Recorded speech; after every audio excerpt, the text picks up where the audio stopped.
Selamat pagi, selamat siang, atau selamat malam kepada rekan-rekan semua dimanapun berada. Saya Abdiana Ihsan dan rekan saya. Dan saya Aditya Wisnu Mahendra. Saya dan rekan saya perwakilan dari kelompok A PPL Uhamka yang sedang PPL di sekolah mana, Mas Di Wisnu? SD Negeri Kelapa 2 Wetan 01 Pagi. Oke, saat ini kita akan ngapain, Mas Wisnu? Hari ini kita akan melakukan podcast nih. Mau kita berbincang-bincang dengan guru yang ada di sini nih mengenai keberlangsungan cara efektivitas dalam kegiatan belajar mengajar nih. Ya, benar sekali. Nah, kira-kira habis ini kita akan mewawancarai siapa aja nih, Mas Wisnu? Hari ini kita akan mewawancarai 2 guru laki-laki yang ada di sekolah ini. Yang kami lakukan ini, yang kita cari yaitu guru kelas 4 dan guru kelas 5. Jadi kebetulan guru kelas tinggi Kak Isan. Oke, dua-duanya di Iya. guru kelas tinggi. Iya. Guru kelas 4 dan guru kelas 5. Oke, kayaknya tidak usah berlama-lama ya, Mas Wisnu. Kita panggilkan saja guru kelas 4 Bapak Lukman ya, Sandy. Dipersilahkan. Dan juga Bapak Bambang ya, Ya, kelas silakan, Pak. 5.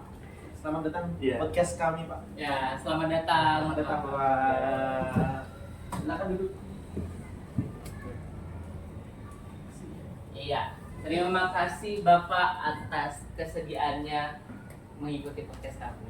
Ya, Bapak, kita berkenalan dulu mungkin ya, Mas Wisnu. Ya, kita dari guru kelas 4 dulu kayaknya. Pak Lukman, boleh memperkenalkan diri dulu, Pak Lukman. Baik, saya Lukman Effendi. Saat ini saya ngajar di kelas 4A di SD Kelapa 2 Wetan 01 Pagi. Sudah berapa lama Pak Lukman di SD ini? Di SD ini sudah 10 tahun lebih sedikit. Wah, Lumayan ya. lumayan. Ya. Hafal dengan karakteristik ya, pastinya ya. Oke. Selanjutnya ke guru kelas 5, Pak Bambang, dipersilakan untuk memperkenalkan diri. Baik, terima kasih. Nama saya Bambang Andriana Rahman. Saat ini saya mengajar di kelas 5B di SDN Kelapa 2 Wetan 01 Pagi. Sudah berapa lama di SD Kelapa 2 Wetan ini, Pak? Sama dengan Pak Lukman, 10 tahun lebih. Oke. Nah, ini termasuk guru-guru senior yang Mas Wisnu. Bisa dibilang seperti itu. Baik. Hari ini pasti kita akan melacak atau kita mengetahui lebih dalam lagi bagaimana cara kita atau kita bareng-bareng dalam mengetahui bagaimana cara dalam menentukan kelancaran dalam kegiatan belajar mengajar. Iya, Seperti itu, benar. Kak Isan. Oke. Tapi sebelum itu Mas Wisnu, saya ingin tahu nih ke Pak Lukman sama Pak Bambang, selama 10 tahun ini nih Pak, apa sih suka dukanya mengajar di SDN Kelapa 2 Wetan 01 Kita Pagi? singkat aja Kak Isan. Ini SDN KDW. SDN KDW 01 Pagi, ya. Mungkin dari Pak Bambang dulu, apa suka dukanya selama 10 tahun ini Pak? Sukanya saya bisa bertemu dengan para guru di sini, menambah teman. Kemudian saya di sini bisa merasakan mengajar di Jakarta. Karena saya kan di sini perantau ya, dari daerah. Jadi bisa dapat banyak pengalaman di sini. Kalau dukanya, saya menemui banyak sekali karakteristik dari siswa maupun sekali dari orang tua juga yang spesial yang unik gitu, yang berbeda dengan karakter di daerah. Oh, oke. Berarti Pak Bambang ini termasuk guru yang perantau ya Pak? Dari mana Pak kalau boleh tahu? Dari Majalengka, Jawa Barat. Oke, Pak Bambang ini adalah guru perantau yang dari Majalengka, Jawa Barat. Nah, kalau Pak Lukman sendiri, gimana nih Pak? Kalau dari Pak Lukman sendiri? Kalau saya dari sukanya itu banyak, baik suka baik duka. Sukanya itu saya satu, dulu itu memang saya punya kayak keinginan gitu ya, ajar di tempat yang jauh kayak gitu. Tapi memang karena dari orang tua itu dulu awalnya sebenarnya tidak setuju, tapi mungkin melihat saya selama mengajar di daerah itu kasihan kali ya. Kemudian ada pendaftaran di Jakarta begitu, saya mendaftar di Jakarta. Artinya saya sama dengan Pak Bambang, anak rantau gitu ya. Sukanya di sini itu ketemu banyak guru juga baru, karena waktu 10 tahun itu cukup lama ya. Jadi guru di sini, guru yang singgah di sini kemudian pergi lagi, itu kita mengalami, baik itu guru, baik itu kepala sekolah, siswanya juga, pokoknya itu banyak sekali. Dan kita juga ketemu dengan budaya baru, kita perantau dari daerah lain, sukanya di sini banyak sekali. Apalagi ketika dulu saya pertama ke sini, saya masih bujangan, jadi kehidupannya tahu banget lah. Sedangkan dukanya atau kurangnya kayak gitu ya, satu pasti saya jauh dari orang tua gitu. Itu pribadi lah. Iya. Tapi kalau untuk di sekolah ini ya kekurangan tadi sama lah, hampir sama saya kayak Pak Bambang tadi udah disebutin. Di sini permasalahan baik dari siswa, lingkungan, orang tua itu sangat-sangat kompleks dengan keberagaman yang ada ya. Semua dari Sabang sampai Merauke ngumpul jadi satu di Jakarta, karakteristiknya beda-beda. Kita itu sebagai guru itu harus bisa mengapresiasi bagaimana banyak orang yang terdiri dari banyak suku lah ya. Kita harus, kalau dengan orang tua yang berasal dari suku seperti ini, pendekatannya akan berbeda dengan orang tua, karena di Jakarta itu lebih ke kompleksnya masalah dengan orang tua, bukan kepada anak kayak gitu. Kalau anak lah kita masih bisa, menurut saya ya, saya pribadi itu masih bisa saya kuasai lah, walaupun mungkin ya itu butuh pembelajaran juga yang terus menerus kayak gitu. Tapi untuk orang tua itu yang lebih kompleks di sini menurut saya, gitu Mas Isan. Oke, berarti lebih ke tantangannya adalah menghadapi para orang tua siswa ya Pak. Betul. Selama 10 tahun ini bermacam-macam, menghadapi latar belakang orang tua dan lain-lain. Betul, karena dengan status sekolah ini 10 tahun yang lalu itu masih SDSN yang notabene dalam catatan itu di sini itu masuk sekolah ini dulu tes. Oke. Begitu. Jadi memang anak-anak dulu di sini itu yang bahasanya ya yang lebih kualitasnya lebih bagus lah dibanding sekolah-sekolah lain. Tapi setelah diberlakukan PPDB online itu udah sama. Oke. Gitu. Jadi itu perbedaannya terasa. Oke. Berarti tes itu terakhir sudah ditiadakan dari tahun berapa? Kalau 2014 sudah tidak ada ya Pak Bambang, sudah online. Tapi kan siswanya masih. Iya. Oke. Saya ke sini 2014 sudah ditiadakan itu tes secara mandiri untuk jalur penerimaannya. Tapi siswa-siswa yang sekolah di sini itu masih. Kayaknya 2010 deh terakhir tes itu. Karena yang masih itu siswa kelas 4, kelas 5, kelas 6 kalau nggak salah. Oke.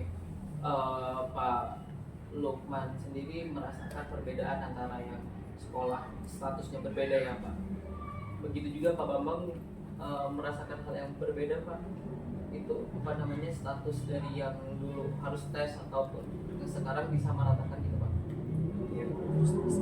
Jadi selama saya di sini saya belum pernah merasakan nih siswa yang hasil tes SDSN itu. Jadi saya kesini itu mengajar kelas 2 pertama kali, dan itu sudah siswa online. Jadi Pak Lukman ya sudah pernah nih merasakan seperti apa mengajar di kelas yang siswa yang tes itu seperti itu. Jadi saya sama sekarang online terus siswanya. Oke, baik Pak. Nah, tapi tenang Pak, ini pertanyaan kita sekarang berkaitan dengan siswa-siswa dan pembelajaran atau kurikulum yang sekarang ya. Mungkin Pak Mas Wisnu boleh diajukan dulu pertanyaan terkait. Seperti ini Bapak. Untuk yang pertama itu mengenai tujuan pembelajaran Bapak. Jadi kalau kita mengajarkan pasti ada ya tujuan pembelajarannya itu seperti apa.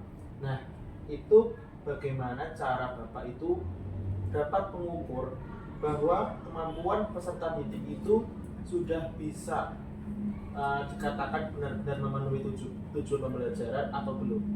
Dilihat dari aspek mungkin kriteria apa yang digunakan untuk menilai dan seperti apa hasilnya jikalau tujuan pembelajaran itu bisa dikatakan berhasil atau tidak, seperti itu Pak. Silakan Bapak Lukman atau Bapak. Baik, oke, saya dulu boleh ya. Sebuah pembelajaran tidak akan lepas dari yang namanya perencanaan. Perencanaan juga kita menyusun target, gitu ya. Di situ dimuat atau dituliskan menjadi sebuah tujuan pembelajaran, begitu ya. Dan di sini pertanyaannya, bagaimana sih mengukur tujuan pembelajaran itu untuk kriterianya siswa itu sudah lulus atau sudah tercapai begitu ya. Ya kalau setiap pembelajaran itu kan ada tes formatifnya begitu ya. Kalau kita membuat rencana pasti ada alat ukur begitu. Bisa kita lihatlah, kita dari hasil tes formatif dalam pembelajaran itu, apabila siswa sudah mencapai standar nilai kita, ya itu namanya siswa sudah lulus atau sudah mampu begitu, sudah berhasil. Nah, untuk nilainya itu kan masing-masing beda-beda. Adapun ya intinya kita punya kalau di kurikulum Merdeka ini kan namanya KKTP ya, kalau nggak salah. Karena beda-beda ganti-ganti terus, dulu ada KKM, KKTP. Nah itu untuk tes formatif itu kan kita lakukan setelah pelajaran gitu ya, setelah kayak evaluasi begitu.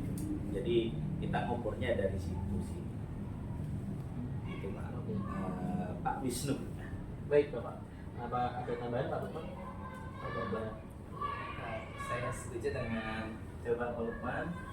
Jadi biasanya di akhir pembelajaran itu kita melaksanakan soal evaluasi atau memberikan soal evaluasi atau soal bentuk mengetahui sejauh mana tujuan pembelajaran bisa tercapai. Jadi nanti dari soal evaluasi tersebut kita nilai, baru nanti ketahuan berapa persen yang lulus, berapa persen yang harus remedial. Oke, kalau tadi kita ngomongin tujuan nih Pak, tentunya Bapak sudah bisa mengukur dulu ini, sudah mengukur, menentukan tujuan dan lain-lain. Kita kalau dari saya sendiri penasaran sih Pak untuk terkait dari minat peserta didiknya nih Pak. Kan masing-masing tentu peserta didik itu berbeda-beda nih Pak. Minat terhadap pelajaran matematika lah, bahasa Indonesia masing-masing berbeda. Nah, dari Bapak-bapak sendiri gimana sih Pak caranya ngebangkitin ataupun memicu atau merangsang minat peserta didik agar peserta didik itu tertarik, terus kemudian punya ide-ide yang besar, terus kemudian nggak takut untuk bertanya gitu Pak. Gimana caranya kalau dari Bapak Bambang dulu deh mungkin.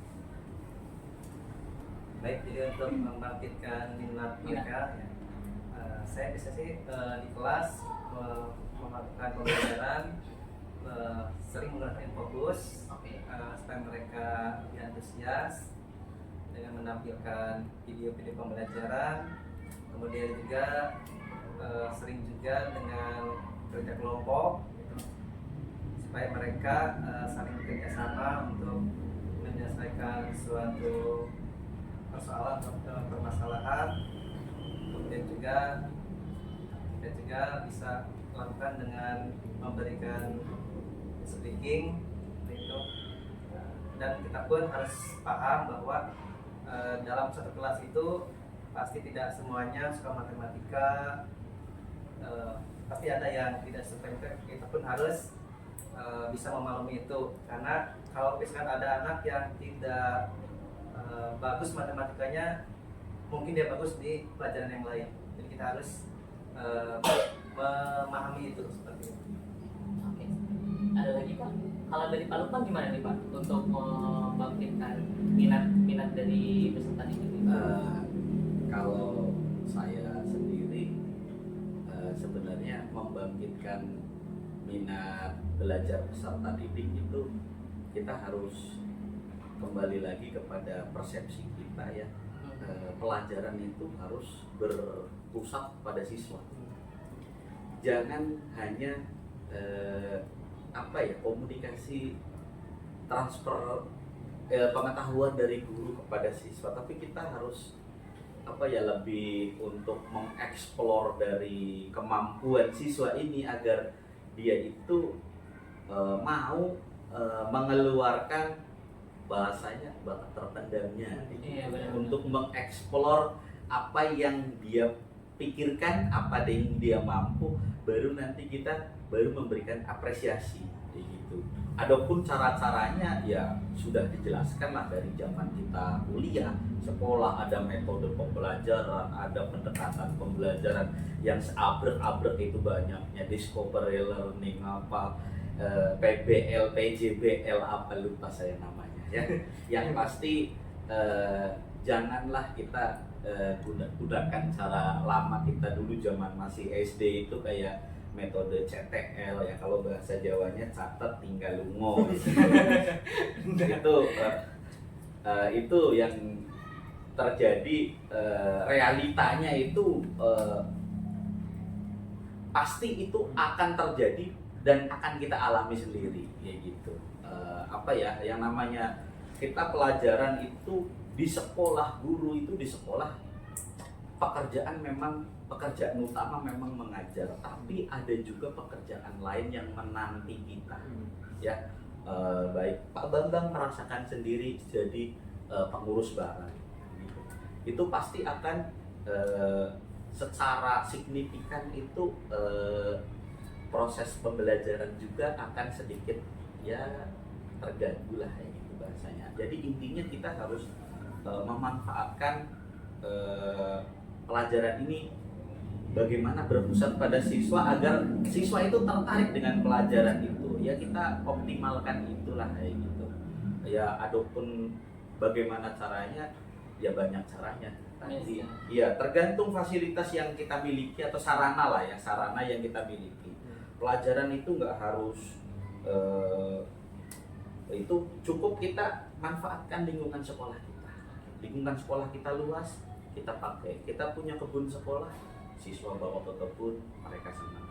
Siswa nggak suka matematika, kita ancam dengan kalau kamu nggak bisa matematika nanti kamu nggak lulus. Itu bahaya sebenarnya. Jadi kita harus realita gitu. Kalau kamu nggak bisa matematika nanti mau bagaimana? Kamu nanti akan kesulitan. Sekarang tahu sendiri persaingan di Jakarta itu masuk sekolah, kalau umurnya nggak tua nilai. Benar.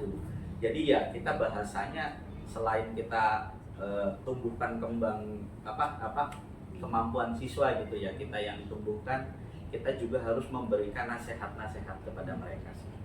Gitu. Saya nggak ngomongin di sini, nggak ngomongin metode apa yang tepat lah.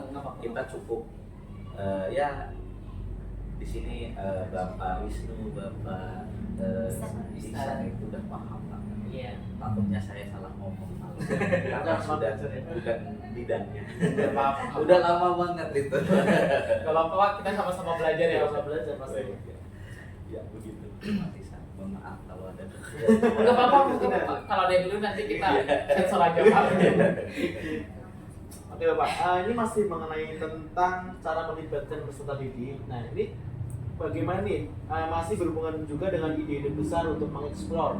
Nah itu bagaimana caranya supaya peserta didik itu bisa mengeksplor memanfaatkan lingkungan sekolah tetapi tidak hanya di dalam kelas. Bagaimana cara bapak-bapak guru melakukan kegiatan di luar kelas nih untuk menentukan potensi-potensi mereka supaya lebih terbuka dan menumbuhkan ide, atau bahkan bisa diketahui nih kemampuan oh ini baru diketahui saat mereka belajar di luar kelas seperti itu Bapak.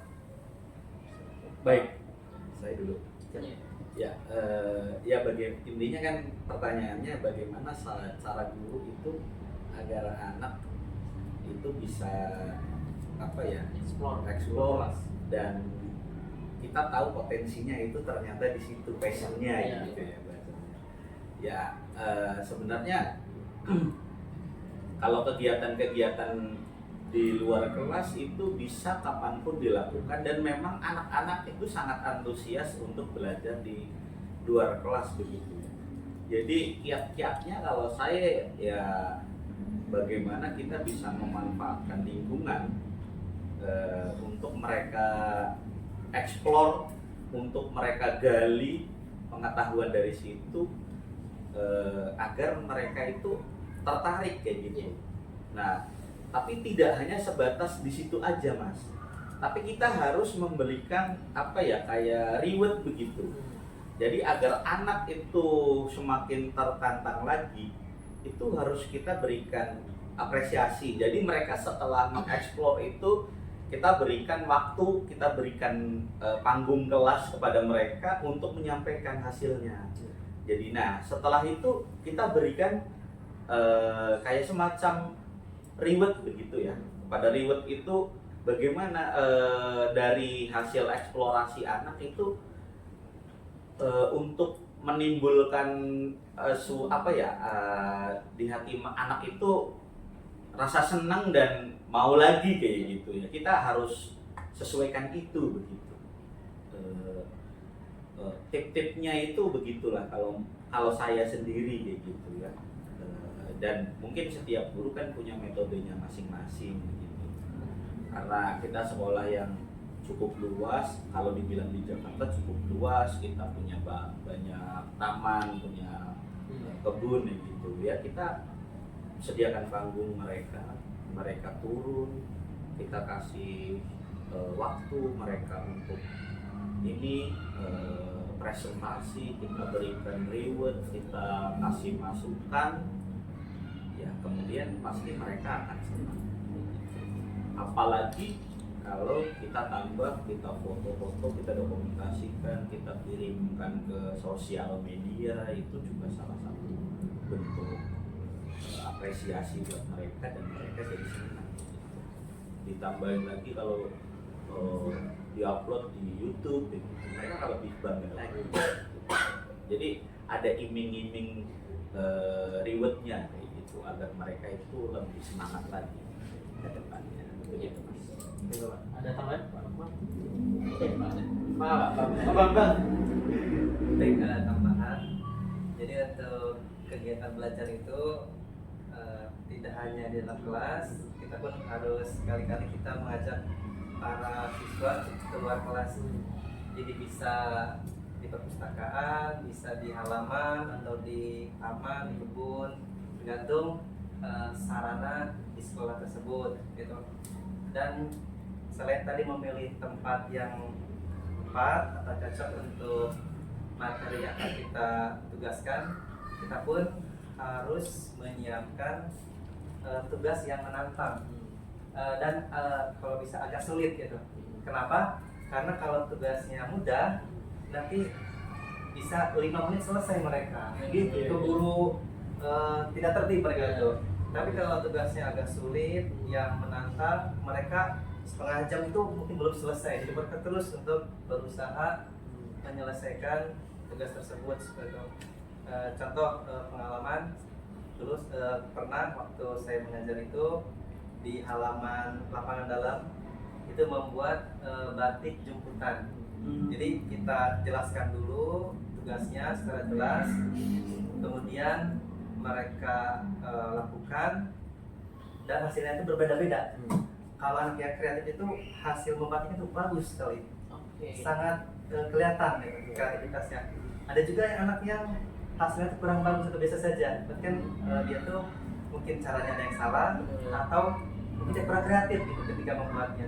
Pemahamannya kurang. Iya, pemahamannya kurang. Kita harus cari tugas yang menantang dan tempat yang cocok untuk mereka laksanakan. Oke. Oke, menarik sekali ya Pak. Oh ya, kalau tadi kita berkaitan dengan kita memfasilitasi minat, terus kemudian mendampingi pembelajarannya, kali ini saya penasaran terkait dengan kalau sudah kita kasih pelajaran nih Pak, bapak-bapak ini gimana sih caranya untuk meningkatkan pemahaman mereka terkait umpan balik, terus kemudian mereka bisa merefleksi pemahaman mereka tentang materi gitu Pak. Gimana caranya Pak? Saya dulu. Iya, boleh siapapun. Bambang dulu mungkin. Apa saya dulu nggak apa-apa. Boleh Pak Lukman. Tadi gimana?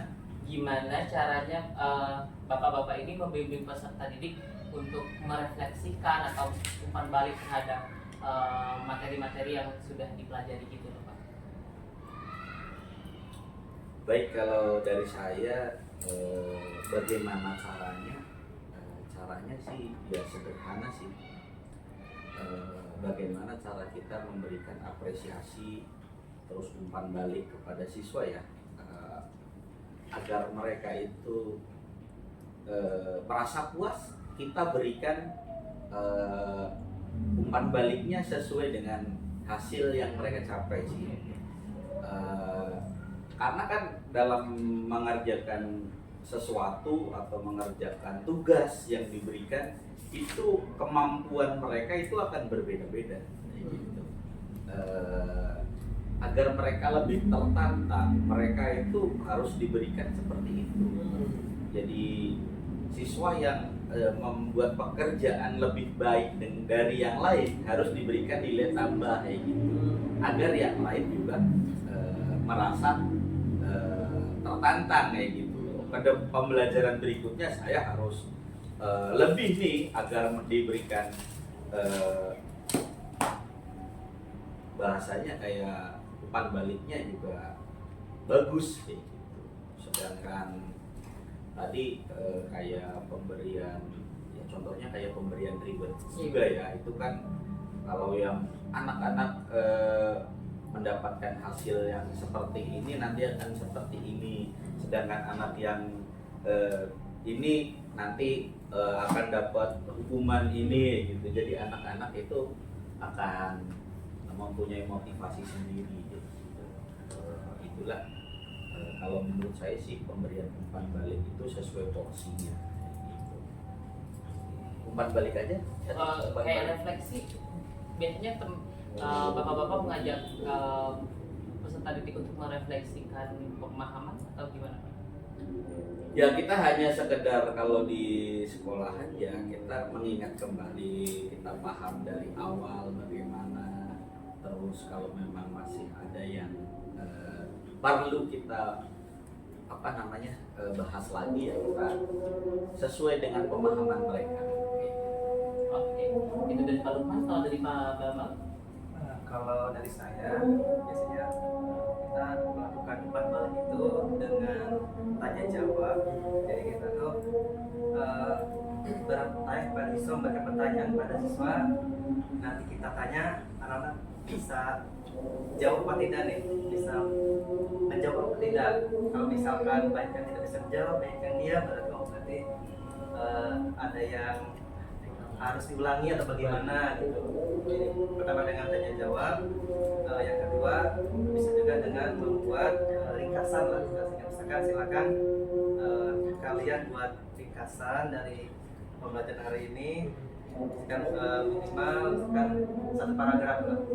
Nanti kita akan kelihatan, misalkan anak malu untuk berbicara, bisa mereka dalam menulis itu bisa lebih bagus seperti itu. Terima kasih Bapak. Untuk selanjutnya mengenai evaluasi Bapak. Nah untuk evaluasi ini bagaimana sih cara Bapak itu dalam membimbing anak-anak itu?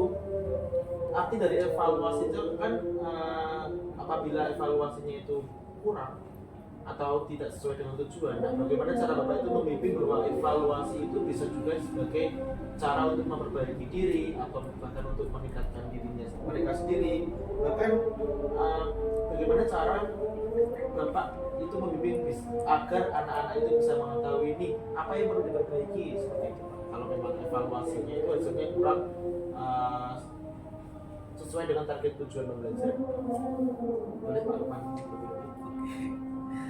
Baik, di sini kan sifatnya podcast gitu ya. Nah, jadi santai aja deh, kayaknya saya kok agak deg-degan. Takut salah. Mas itu ya Pak Boy. Emang ini dikasih. Saya Intimidasi banget. jadi saya ingat dulu ujian skripsi. Wah, Salah ngomong ya, Pak. Takut salah jawab. Nanti dicibirin itu. Oh, Pak, Iya. sebenarnya ini boleh Pak. Ini Pak, maaf Pak. Aduh, jangan Ya udah. Santai aja. Kita santai. Ini yang harus dievaluasi ini moderatornya nih harusnya. Benar. Baik, jadi kalau saya sendiri ya, kita ngomongin evaluasi gitu ya. Kita sudah benar nggak sih kalau membuat evaluasi? Apakah kita sudah sesuai dengan tujuan pembelajaran yang kita buat apa belum kayak gitu kan? Itu kan yang menilai kan sebenarnya buat kita, tapi di sini yang jadi poin pentingnya yang saya sampaikan itu evaluasi memang harus sesuai dengan tujuan yang kita buat gitu ya, karena itu kan evaluasi untuk mengukur ketercapaian siswa dalam menguasai sebuah materi pembelajaran gitu ya, karena kan sebuah materi pembelajaran bisa kita ukur melalui evaluasi gitu. Seorang siswa bisa dikatakan mampu menguasai apabila sudah dievaluasi mendapatkan nilai sekian gitu. Terus tadi evaluasi juga apa ya tadi? Agar bisa mengenali hal-hal yang perlu diperbaiki itu Pak. Cara membimbing anak itu seperti apa? Jadi dia itu tidak menurut cuma nilai gitu Pak, tapi dia bisa ini yang perlu diperbaiki di bagian ini gitu Pak. Atau bahkan bisa takut nih dapat evaluasinya kurang, bahkan mereka malah takut gitu Pak. Nah, cara membimbing Bapak supaya ini sebenarnya bukan karena takut tapi harus diperbaiki. Jadi ya kalau memperbaiki dari evaluasi gitu ya, memperbaiki anaknya begitu kan ya. Di sini kan ngomongin anaknya agar nggak cuma nilainya aja yang bisa baik, tapi di selain ya bahasanya kalau kognitifnya tapi afektifnya juga gitu ya. Itu jadi ya selain tujuan pembelajaran di sini kan ada juga penilaian bahasanya kayak sikap-sikap begitu ya. Ya kalau sikap itu kan nggak cuma dari evaluasi akhir, tapi kan dari prosesnya juga kan. Ya memang kita yang namanya untuk perbaikan sikap siswa itu kan proses itu. Jadi perbaikannya nggak cuma dari evaluasi saja, tapi memang harus kita melakukan pembiasaan gitu. Pembiasaan di kelas dari awal pelajaran sampai akhir pelajaran, ya kita dari awal sudah membuat kesepakatan kayak gitu, harus seperti ini, tidak boleh seperti itu, sebaiknya begini. Kalau memang ada yang perlu diperbaiki ya kita buat lagi kayak buku-buku catatan khusus begitu. Itu sih kalau saya memperbaiki sikap-sikap anak yang tidak bisa kita perbaiki dari evaluasi tadi. Pak Bambang, ngelamun. Salamu. Sudah tersampaikan. Oh, sudah tersampaikan. Ya udah, ya. Kita bisa. Oke, Maaf kalau kurang jawab. nggak apa-apa, nggak apa-apa.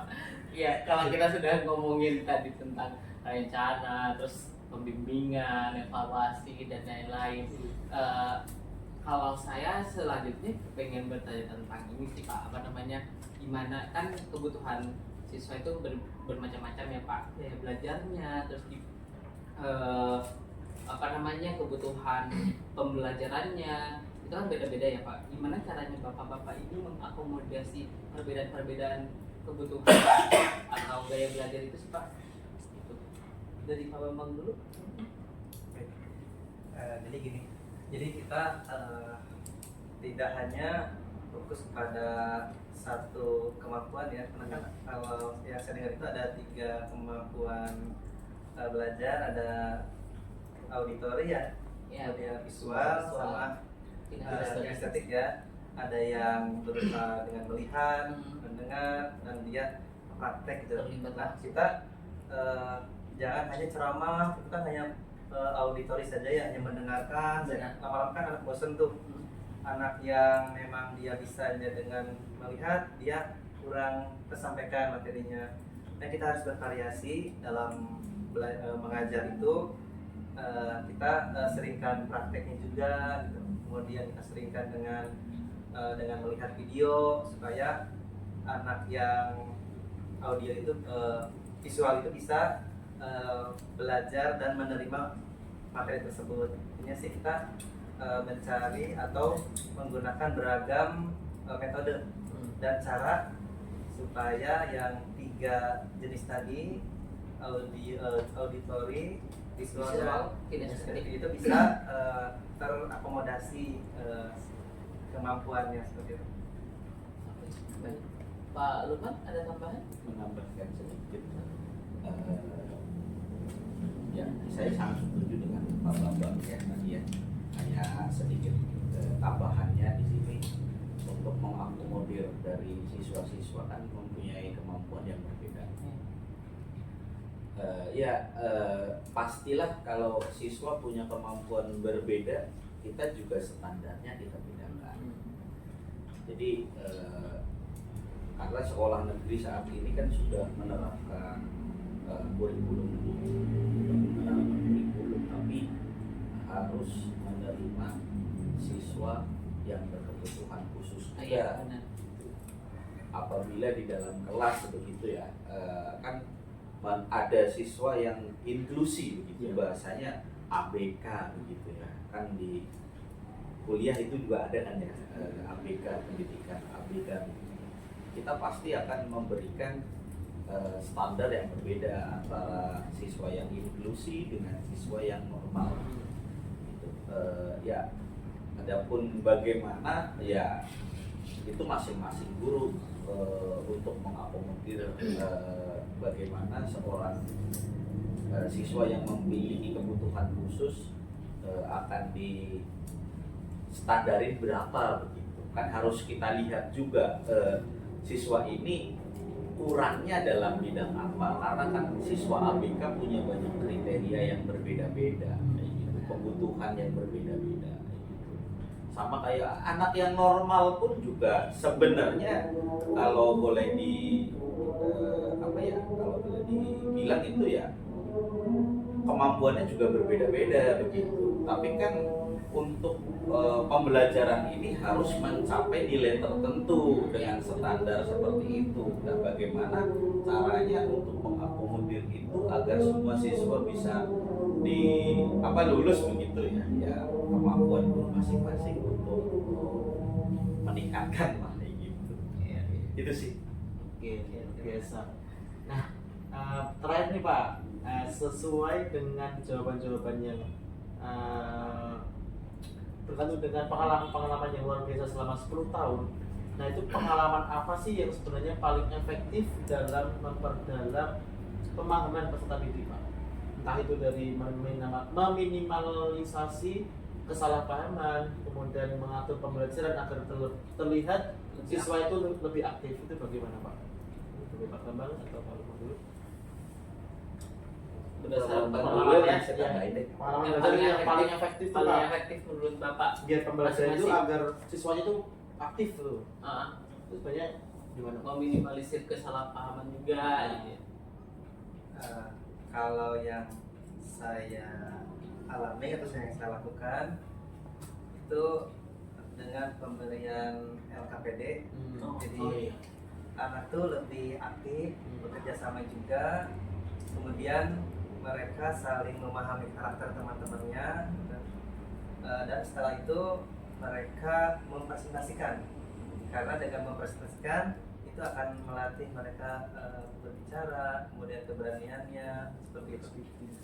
Beda dengan pembelajaran sendiri-sendiri, itu biasanya akan kesulitan siswa yang memang kurang dalam kemampuan berpikirnya. Itu sih. Kan Pak Lukman, Ya, ada berbagai macam apa ya jawaban sih kalau saya bilang begini ya.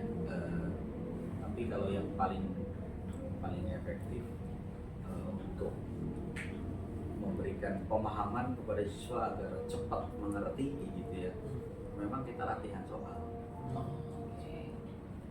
Latihan soal-soal sebanyak mungkin, karena saat ini itu anak untuk memahami materi itu paling malas suruh baca.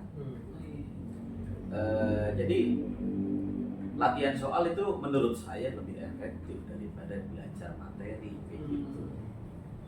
Karena apalagi anak dikasih sama, udah paling bosan, Ngantuk ini ya. gak bakal fokus, apalagi suruh baca. Enggak. Ya ini kita selama ini yang menurut saya paling efektif untuk memahamkan materi ke anak dari soal-soal aja. Soal bahas, pembahasan soal. Jadi kalau kita masih punya waktu sebelum ulangan agar materi lebih dipahami, latihan soal. Oke, Kak Isan, apakah ada tambahan lagi Pak Lukman? Oke, Pak. Apakah ada tambahan lagi? Oke, pertanyaannya sudah habis dari kami, tapi kami akan membacakan kesimpulan. Tapi sebelum kami membacakan kesimpulan, mungkin dari Pak Lukman dan Pak Bambang boleh memberikan pesan-pesan kepada kami yang sedang pendidikan ini ya, sedang belajar untuk PPL dan lain-lain. Pesan-pesannya gimana nih Pak buat kami? Gitu. Kesan. Saya dulu ya. Boleh saya dulu deh. Nggak apa-apa. Kesannya dulu deh. Kesannya dari saya, kesannya sangat luar biasa sekali ya. Ini mas-mas dan mbak-mbak ya, adik-adik PPL, PPG gitu ya, sangat luar biasa antusiasnya, walaupun aslinya itu jauh dari sini kayak gitu ya, harus ngekos di sini, tapi saya lihat itu setiap pagi rajin. Sebelum jam 6 saya aja kalah ya berangkatnya ke sekolah kayak gitu. Itu pesan saya, wah udah positif nih, anak-anaknya rajin, bapak-bapak ibu gurunya itu rajin dari PPG UHAMKA ya. Itu pesan saya. Terus ya pesannya buat ini bapak ibu di sini, kalau memang ada waktu luang silahkan bersosialisasi dengan bapak ibu guru. Kalau udah jam selesai pelajaran itu boleh kok kita ngobrol-ngobrol kayak gitu, nggak apa-apa. Jadi kayaknya, atau apakah nggak tahu saya apa banyak bantu tugasnya, jadi kayaknya di sini aja lah, kemana-mana kayak gitu ya, saya nggak tahu ya.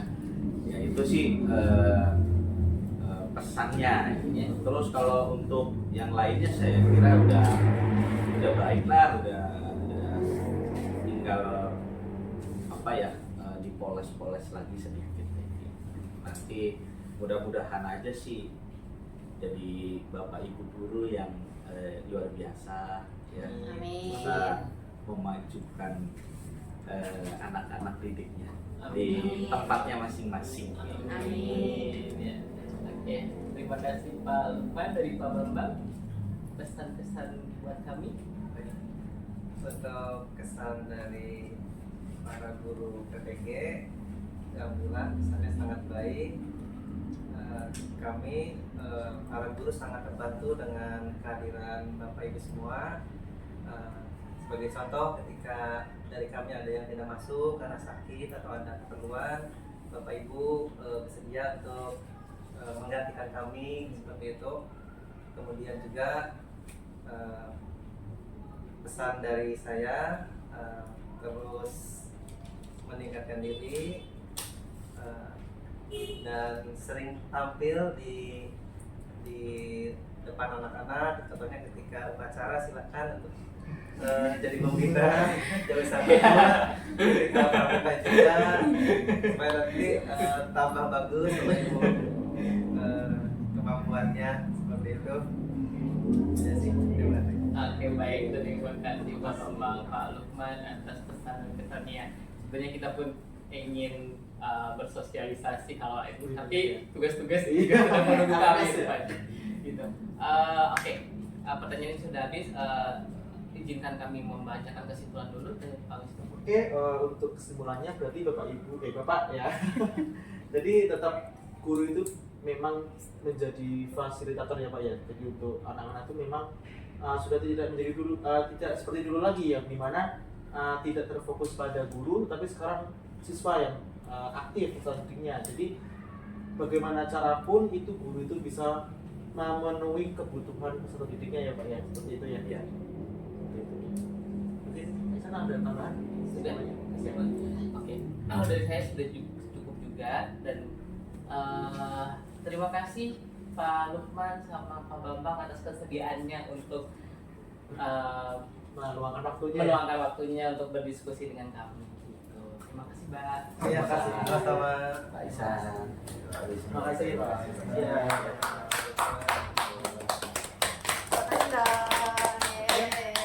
Sudah bisa kami tutup ya. Ya. Dan salam. Assalamualaikum warahmatullahi wabarakatuh. Waalaikumsalam.